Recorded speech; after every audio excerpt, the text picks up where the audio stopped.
নমস্কার বন্ধুরা, কেমন আছো সবাই? আয়নশার মাম্মাস ওয়ার্ল্ডে সকলকে স্বাগত জানাই। আজকের ভিডিওটি কোনো ব্লগ ভিডিও নয়, যদিও ব্লগ বানানোর জন্য সমস্ত কিছু রেকর্ড করেছিলাম। এই ভিডিওটা শোনায় নার্সারিতে ভর্তি হওয়ার পর যখন ফার্স্ট দিন স্কুল যাবে সেই দিনের ভিডিও। তো ফার্স্ট ডে স্কুল যাবে বলে কথা, সেই কথা ভেবে সারাদিনে সমস্ত কিছু রেকর্ড করেছিলাম। আর ইনি শোনায় নার্সারির ম্যাম ছিল, ভীষণ ভালো ছিল।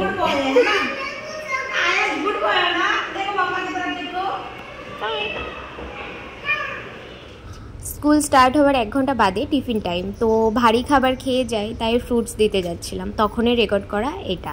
গিয়ে দেখি ফার্স্ট দিনই ছুটে ছুটে দৌড়ে দৌড়ে বেড়াচ্ছে। আর এই যে স্কুলে ঢুকতেই মা সরস্বতীর মূর্তি, আর এইগুলো নার্সারির বুক ছিল, ফার্স্ট ডেই নিয়ে এসেছিলাম।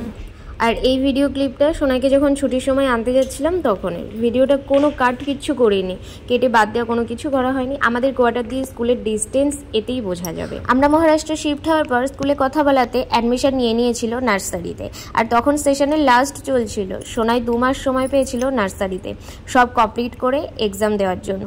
রেজাল্টটা বেশ ভালোই করেছিল, তাতেই যদিও ভালোই বলতে ভীষণ ভালো রেজাল্ট করেছে। যদিও সোনাইয়ের বয়স অনুযায়ী এখন নার্সারি পড়ার কথা।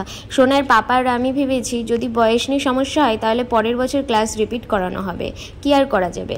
আর আমার তো ইচ্ছে ছিল নতুন সেশনে অ্যাডমিশন করানোর, আর সেটা করালে এখন নার্সারিতে পড়তো সোনাই। যাই হোক, ঠাকুর যা করবে ভালোই করবে, এটাই আশা রাখি। আর সোনাইকে তো মহারাষ্ট্রে এসে আমরা কোয়ার্টারে শিফট হয়ে সরস্বতী পুজোর দিন হাতে খড়ি দিয়ে তারপর লেখানো শুরু করিয়েছিলাম, আর তার মধ্যেই অনেক কিছু শিখে গেছে। আর এই হলো স্কুল, সামনে দিয়ে ছোট মনে হলেও অনেকটা বড় কিন্তু। আর এই স্কুলে শুধু যে অম্বুজাতে যারা জব করে তাদের বাচ্চারাই পড়াশুনো করে এমন না, বাইরে থেকেও অনেক বাচ্চারা এই স্কুলে পড়াশুনো করে। আর তাদের জন্য তো স্কুল বাসেরও ব্যবস্থা আছে, মানে কলোনির বাইরের যে বাচ্চারা আর কি এই স্কুলে পড়াশুনো করে। আর বড়দের স্কুলও কিন্তু আছে এই কলোনির মধ্যেই, শুধু এইখানে নয়। আমরা ছত্তিশগড় ছিলাম যে, ওখানেও কলোনির মধ্যেই স্কুল ছিল সেম। এটাও অম্বুজার আর ওটা ছিল এসএসসি, সেম ওখানেও যারা এসএসসিতে জব করে শুধু তাদের বাচ্চা নয়, বাইরে দিয়েও বাচ্চারা পড়াশুনো করে। মানে যারা তাদের বাবা যদি এসএসসিতে জব না করে তারাও মানে ওখানে অ্যাডমিশন নিতে পারে। কত খেলাই ব্যস্ত প্রথম দিনই। আর বেশিরভাগ বাচ্চারা কিন্তু স্কুলের প্রথম দিন থেকে শুরু করে বেশ 2-3 মাস ভালোই কান্নাকাটি করে, কিন্তু আমাদের সোনাই কিন্তু না প্রথম দিন কান্নাকাটি করেছে, না এখনো পর্যন্ত একটা দিনও কান্নাকাটি করে বলেনি যে আমি স্কুল যাব না। আর এটা স্কুল বাস, 2 বা 3টে বাস আছে হয়তো যারা কলোনির বাইরে দিয়ে আসে সেই সব বাচ্চাদের জন্য। আর এই ভিডিওটা হলো ঘরে ফেরার সময়। সোনাই কিন্তু পুরো নার্সারি নর্মাল শার্ট আর প্যান্ট পরেই গেছিলো।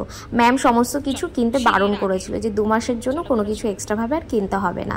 আর এখন তো এলকেজি পড়ছে, আর সামার ভ্যাকেশনও চলছে।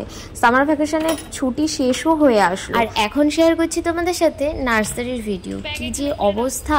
আর এই ব্লগ ভিডিওটা আজ এডিট করব, কালকে এডিট করব, করতে করতে আর এডিটও করা হয়নি আর আপলোডও করতে পারিনি। সোনাই এখন এলকেজিতে পড়ছে আর এখন আপলোড করছি, ভাবা যায়। তাও অনেক কিছু বাদ দিয়ে ছোট্ট করে এডিট করে তোমাদের সাথে শেয়ার করছি। মানে সারাদিনের ব্লগ ভিডিও যতটা বড় হয় তেমনই ছিল, তো কিন্তু আমার ছোট্ট করে বানানো ছিল, ওই জন্য অনেক কিছুই বাদ দিয়েছি। বাদ দিয়ে তারপর এডিট করে তোমাদের সাথে শেয়ার করছি। এখনও ফোনের গ্যালারিতে কিছু পুরনো ভিডিও আছে, সেগুলোও তোমাদের সাথে শেয়ার করব খুব তাড়াতাড়ি। তো যাই হোক, আজকে ভিডিওটা আমি এখানেই শেষ করছি। সবাই ভালো থেকো, সুস্থ থেকো, টাটা।